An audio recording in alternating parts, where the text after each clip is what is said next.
안녕하세요. 딸아이 하나를 키우고 있는 30대 여성입니다.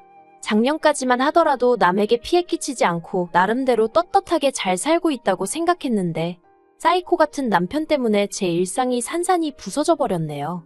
말도 안 되는 헛소리를 해대는 남편 때문에 새벽녘까지 잠 못 이루는 날들도 많았어요. 그래도 아이 아빠라서 어떻게든 옆에 붙들어두고 정신 차리게 하려고 했는데 사람이 뭐에 씌인 건지 똥인지 된장인지 분간을 못하더라고요. 그나마 저 하나만 괴롭게 했다면 나는 없는 사람이다 생각하고 아이를 위해서 참고 견뎠을지도 모르겠습니다. 하지만 남편이 하는 짓거리를 보고 있으니 저런 아빠라면 애한테도 차라리 없는 게 낫겠다 싶어서 이혼을 결심했네요. 어려서부터 대학에 들어가기까지 저는 그런대로 풍족한 집안에서 자랐습니다. 어디 드라마에 나오는 재벌집 딸 마냥 기사 딸린 자동차를 타고 학교를 다니고 그런 것은 아니지만 그래도 물질적으로나 정서적으로나 부족함을 느껴본 적은 없어요. 그러다 제가 대학에 들어가고 얼마 지나지 않았을 때 친정어머니가 사고로 세상을 떠나셨고 그때부터 집안이 말 그대로 무너져 내렸습니다. 저희 부모님은 늘 금슬이 좋으셨기 때문에 친정아버지가 친정어머니의 죽음을 쉽게 받아들이지 못하셨거든요. 그래서 친정어머니가 떠나신 이후로 친정아버지는 술에 의지하는 날이 늘어만 갔지요. 그리고 저는 저대로 그런 친정아버지를 보고 있기도 괴롭고 그렇다고 제가 달리 할 수 있는 일도 없었기에 오로지 공부에만 매달리기 시작했어요. 남들은 인생에 한 번뿐인 대학 시절이라며 미팅부터 시작해서 산으로 들로 돌아다니기 바빴지만 저에게는 그저 사치에 불과했지요. 그렇게 4년이란 시간이 흘렀고 어느덧 제가 대학을 졸업하던 날이었습니다. 우수한 성적 때문인지 저는 교수님 추천으로 그 많은 졸업생들을 앞에 두고 강단에 서서 학교 대표로 연설까지 하게 되었는데 그 모습을 친정아버지께서 보고 엉엉 우시대요. 그리고 그날을 계기로 친정아버지는 다시 예전의 모습을 되찾기 위해 노력하시기 시작하셨어요. 이후로 10여 년의 시간 동안 저는 회사 내에서 승진에 승진을 거듭하며 인정을 받게 되었고 친정아버지는 재기에 성공하셨습니다. 두 사람 다 어느덧 안정세에 들어섰던 거지요. 그리고 하루는 친정아버지께서 먼저 저에게 이제 당신에 대한 책임감 같은 건 벗어던지고 제 인생을 찾으라는 거예요.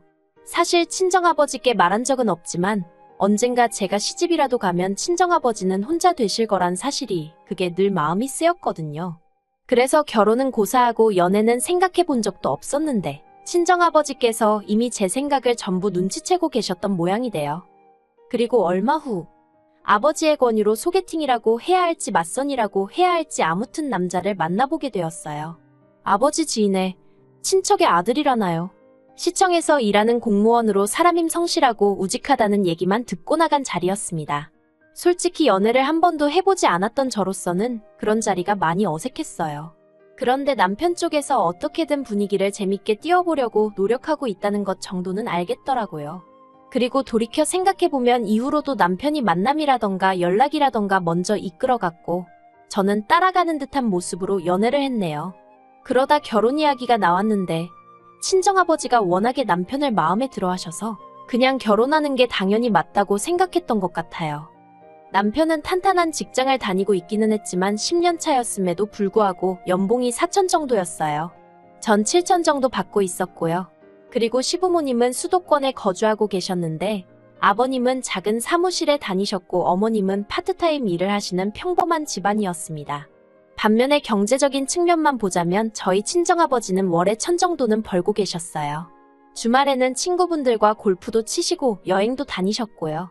하지만 여러 가지로 나은 조건에도 불구하고 제게 친정어머니가 안 계시단 이유로 친정아버지는 늘 제가 시부모님에게 미움을 사진 않을지 싫은 소리를 듣진 않을지 걱정을 많이 하셨어요. 그래서 결혼할 때도 한사코 괜찮다는 저를 만류하시고는 30평대 아파트를 해주셨지요. 그렇게 결혼을 하고 한동안은 여러 가지로 안정된 생활을 해나갔어요. 열렬히 사랑해서 한 결혼은 아니었어도 드디어 내 가정이 생겼다는 만족감도 컸고요. 시부모님도 저를 복덩이라 부르며 예뻐해 주셨지요. 하지만 소위 집해온 끝발이라고 해야 하나? 그런 건 얼마 안 가더라고요. 어느샌가부터 저는 친정어머니가 없었으니 집 정도는 해오는 건 당연한 거였고 남편은 장모사랑도 못 받는 불쌍한 사람이 되어 있었거든요. 그뿐만이 아니었습니다. 일적으로나 뭐로 보나 제가 남편보다 훨씬 바쁜 상황이었는데도 어머님은 툭하면 별것도 아닌 이유로 저만 오라가라 하시대요. 남편이 굴럭코 하는 김장김치를 좋아하니 와서 배워라. 이모님 오셨으니 와서 인사드려라. 말이 좋아 인사드리는 거지. 와서 이것저것 잔심부름하란 부름이었지요. 그렇다 보니 이러려고 결혼한 건가 싶은 생각에 지치고 우울해지고 차라리 혼자 사는 게 낫지 않을까 하는 생각도 들대요. 그래도 친정아버지가 걱정하실까봐 차마 이혼은 엄두가 나질 않았어요. 그러다 결혼 생활 2년 만에 아이를 갖게 되었습니다. 원래 아이를 가질 생각은 없었는데 그날따라 회식하고 온 남편이 어찌나 달려들던지 도무지 제 힘으로 어떻게 밀어낼 수가 없었거든요. 그런데 그렇게 임신이 되었더라고요. 다른 여자들은 임신했다고 하면 좋아하고 기뻐하던데 저는 그런 감정보다는 제가 좋은 엄마가 될 수 있을지 걱정이 컸어요. 그래도 남편을 비롯해 양가의 임신 소식을 알리니 다들 제 예상보다 훨씬들 좋아하더라고요. 그래서 다시 한번 제 결혼 생활에 있어서 의지라고 해야 할지 마음을 다잡았네요. 그러다 작년이었어요. 친정아버지가 사업을 정리하시고 이후로 부쩍 적적해 하셔서 제가 자주 찾아뵙던 시기였지요. 친정아버지가 사업을 정리하신 이유는 언젠가부터 어려운 이웃들을 돕기 위한 사회활동을 해보고 싶으시다 하셨거든요. 이미 노후 준비도 다 되어 있으셨고 저도 저대로 제 밥벌이는 넘치게 하고 있었으니 아버지의 꿈을 응원해드리고 싶대요. 그래서 제가 조금 부추긴 면도 없잖아 있습니다. 그런데 막상 정리하고 나니까 어딘가 허전하다며 아쉬워하시길래 제가 틈틈이 찾아뵌 거예요. 그리고 그 시기에 남편은 한창 운동에 열을 올리고 있었습니다. 당시 바디 프로필이라고 해서 근육을 만들어서 사진을 찍는 게 유행이었는데 자기도 그걸 해야겠다면서요. 그래서 한 번 할 때마다 8만 원씩이나 내가면서 일주일에 3번씩 헬스장을 다니대요. 대충 계산해봐도 한 달에 100만 원은 우습게 깨지더군요. 하지만 제가 그렇게까지 해야겠냐고 하니까 자기가 돈만 벌어오는 기계냐면서 자기도 자기 좋은 것 좀 하고 살게 내버려두라고 말 그대로 생난리를 치는 거예요. 어처구니가 없어서 그래 마음대로 해라 하고 내버려뒀습니다. 솔직히 그것도 한두 달이지 하면 얼마나 하겠냐 싶었으니까요. 그런데 이게 웬걸. 하루는 남편이 할 이야기가 있다더니 공무원을 때려치고 헬스장을 해야겠답니다. 자기가 운동을 몇 달 해보니까 적성에 너무 잘 맞는다면서 자기도 자기 좋아하는 일을 업으로 삼고 싶다고요. 그렇지만 저는 남편이 안정적인 직장을 포기하겠다는 것도 걱정스러웠고 무엇보다 헬스장을 열 만한 여유가 없었거든요. 그래서 제가 현실적인 조건들을 조목조목 갖다 대며 안 될 것 같다고 했지요. 그랬더니 남편이 저더러 진지하게 생각해보지도 않고 무조건 안 된다고 하는 게 어딨냐면서 떼를 쓰는 거예요. 정말이지 가뜩이나 딸 하나 케어하는 것도 힘들어 죽겠는데 나이는 40씩이나 먹어가지고 헬스장을 차려달라는 남편을 보고 있자니 기도 안 차대요. 그러더니 급기야 남편이 미친 소리를 했습니다. 그날은 친정아버지 생신이라서 저와 남편 그리고 딸애까지 다 같이 모여 식사를 했는데요. 남편이 뜬금없이 저희 아버지더러 장인어른 많이 외로우시죠 하고 말을 꺼내는 거예요. 평소엔 생전 살가운 말 한마디 하지 않던 남편이라서 갑자기 왜 저러나 싶어 제가 남편을 쳐다봤습니다. 그런데 남편은 마치 준비라도 해온 듯이 저나 아버지의 반응에는 아랑곳하지 않고 계속해서 자기 할 말만 이어가더라고요. 남편이 장인어른 이참에 친구분들 많이 계신 곳으로 이사를 하면 어떠세요 하길래 제가 그게 어디냐고 어디 고향으로라도 내려가시라는 얘기냐고 물었습니다. 그러자 남편이 한다는 소리가 요새는 요양원도 잘 되어 있다대요 그러는 거예요. 순간 남편이 미쳤나 싶어서 요양원이 뭐 하는 덴지 몰라서 그러냐고 제가 화를 냈어요. 그랬더니 남편이 얼굴색 하나 안 변하고 자기가 왜 모르겠냐입니다. 그리고는 자기가 하는 일이 뭔지나 아냐면서 오히려 저한테 짜증을 내더라니까요. 친정아버지는 당황하신 얼굴로 요양원이란 단어를 몇 번 곱씹으시더니 내가 지금 거길 가야 할 필요가 있을까 하시는 거예요. 그리고는 슬픈 눈으로 허탈하신 듯 한숨을 푹 내쉬시는데 그 모습을 보는데 제 가슴이 정말 갈갈이 찢어지는 기분이었습니다. 저는 도무지 끓어오르는 화를 주체할 수가 없었기에 일단 아버지더러 대꾸해줄 가치도 없다고 신경 쓰지 마시라 했어요. 그리고는 남편더러 집에 가서 마저 이야기하자고 당장 따라 나오라고 했지요. 그렇게 집으로 돌아왔습니다. 제가 남편더러 도대체 무슨 생각으로 그런 소리를 한 거냐고 물었어요. 그러자 남편이 저더러 잘 들어보라면서 하는 말이 장인어른 은퇴하시고 제가 너무 그쪽에 시간도 많이 쏟고 신경도 많이 쓰고 그래서 어머님이 절 안 좋게 보신답니다. 그리고 아무리 제가 그렇게 해도 장인어른은 저 없을 땐 혼자이지 않냐면서 그러니 이참에 장인어른은 요양원에 모시재요. 그러면 요양원에 또래분들 많이 계시니 심심하지도 않으실 거고 제가 자주 들여다보지 않아도 될 거라나요. 그리고 장인어른 집을 팔아서 그걸로 헬스장을 차리면 될 것 같답니다. 자기가 부동산에 알아보니 장인어른 사시는 아파트가 거의 10억 가까이 가더라면서 그거면 번듯한 헬스장을 차릴 수 있고 그렇게 돈 벌어서 요양원비 내드리면 될 거 아니냐대요. 남편은 이 내용을 그동안 혼자 얼마나 이리저리 머리통을 굴려가며 생각을 했던 건지 제 반응은 신경도 안 쓰고 마치 외운 듯이 줄줄줄 읊어대더라고요. 그리고 그런 남편의 모습에 저는 정이 떨어지는 정도가 아니라 당장 어떻게 해버리고 싶을 정도로 치가 떨렸습니다. 제가 왜 우리 아빠 집을 팔아서 당신 헬스장을 차리냐고 미쳤냐고 소리를 질렀어요. 그랬더니 남편이 답답하다는 듯이 어차피 장인어른 돌아가시면 그 아파트 우리 거 되는 건데 뭐가 문제냐입니다.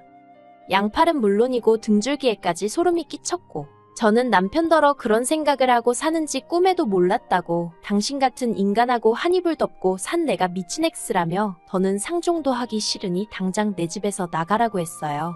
어차피 집은 친정아버지가 해주셨고 제 단독명이었으니까요. 그리고 다행히 저는 남편이 못 나간다 안 나간다 버틸까봐 걱정했는데 남편은 남편대로 애 앞에서 제가 자기한테 말을 막 했다며 자기도 더는 안 참는다는 헛소리를 짓거리더니 짐을 챙겨나가더라고요. 그리고 이튿날 다시 생각해보고 말고 할 것도 없었어요. 바로 친정으로 향해서 친정아버지께 저희 집에 들어오시라 했습니다. 생각해보니 아버지 혼자시고 저도 이제 딸이랑 단둘인데 뭐하러 따로 사느냐고 이제부터 한 집에 같이 살자고 했지요. 그러자 아버지는 사위가 싫어하지 않겠냐며 씁쓸해하셨고 제가 그런 인간 신경 쓸 필요도 없다고 했어요. 남편이랑 이혼할 생각이란 말과 함께요. 아버지는 이혼은 절대 안 된다고 펄쩍 뛰셨습니다. 다 늙은 당신 때문에 딸이 이혼을 한다니 당신은 그 꼴은 못 본다나요. 하지만 저는 그런 아버지께 아버지 때문이 아니라 내 행복을 위해서 헤어지기로 한 거라고 그러니 그런 말씀은 마시라고 했어요. 그렇게 아버지 짐을 드리고 동시에 남편 짐은 죄다 끄집어서 아파트 복도에 내놓고 있는데 그때였습니다. 남편과 어머님이 엘리베이터에서 내리더라고요. 그러더니 남편이 먼저 저더러 이게 뭐하는 짓이냐며 소리를 지르는 거예요. 어머님도 같이 말이지요. 하지만 이내 제 뒤에 계시던 친정아버지를 보더니 목소리가 한풀 꺾였어요. 친정아버지께서 먼저 딸애가 자네와 이혼한다고 하고 나는 딸이 원하는 대로 하라고 했다며 상황을 정리하셨습니다. 그러자 그제서야 남편이 현관 앞에서 무릎을 꿇고는 말 그대로 싹싹 빌대요. 자기가 생각을 잘못했다면서 자긴 그저 하루빨리 헬스장을 해서 성공하고 싶은 마음밖에 없었다나요. 성공해서 저를 호강시켜주고 싶었다나 어머님도 옆에서 당신 아들이 원래 목표가 딱 생기면 그것밖에 못 봐서 그렇다고 이번 한 번만 그냥 넘어가 주라면서 저를 달래셨어요. 하지만 결론부터 말하자면 저는 원래 생각했던 대로 남편과 이혼을 강행했습니다. 절대로 이혼은 못 해준다며 버티던 남편도 어디서 뭘 듣고 왔는지 저더러 양육비는 좀 깎아달라대요. 그러면 도장 찍는다고요. 끝까지 어찌나 찌질한 인간이던지. 그래서 한 달에 50만 원씩 받는 조건으로 협의 이혼했습니다. 솔직히 50만 원 안 받아도 딸 키우는데 아무 지장 없어요. 하지만 그래도 나중에 딸한테 네 아빠가 너를 모른 척하지는 않았다고 알려주고 싶어서 어떻게든 받아내기로 한 거예요. 그래서 지금 저는 회사 생활하고 아버지가 딸의 양육을 도와주고 계세요. 원래는 시터를 쓰려고 했는데 아버지가 저 키울 때 생각이 난다며 굳이 당신 손으로 직접 손녀를 챙기고 싶어 하셔서요. 하지만 제가 아버지더러 혹시나 좋은 여사님이 있으시면 데이트도 하고 그러시라고 아버지를 보채고 있답니다. 한편 이혼을 하고 나서야 알게 된 게 남편은 헬스장을 하고 싶다고 저를 조르던 당시 이미 공무원을 관둔 상황이었어요. 종종 행동이 생각보다 빠른 사람이라서 언젠가 저러다 사고 한번 치지 싶었는데 말이지요. 그래놓고는 꼴에 자존심은 있어서 저한테 말은 안 하고 어머님한테 돈 받아다가 월급 행세를 했던 모양입니다. 정말이지 이혼하길 100번 1000번 잘한 것 같아요. 가끔 딸애가 아빠는 언제 오냐고 찾을 때면 미안한 마음이 들지만 그래도 딸애가 자라서 이 모든 사정을 알고 나면 저를 이해해 주리라 믿어요. 앞으로는 제가 기둥이 되어 아버지와 딸애를 지키며 살아가겠습니다.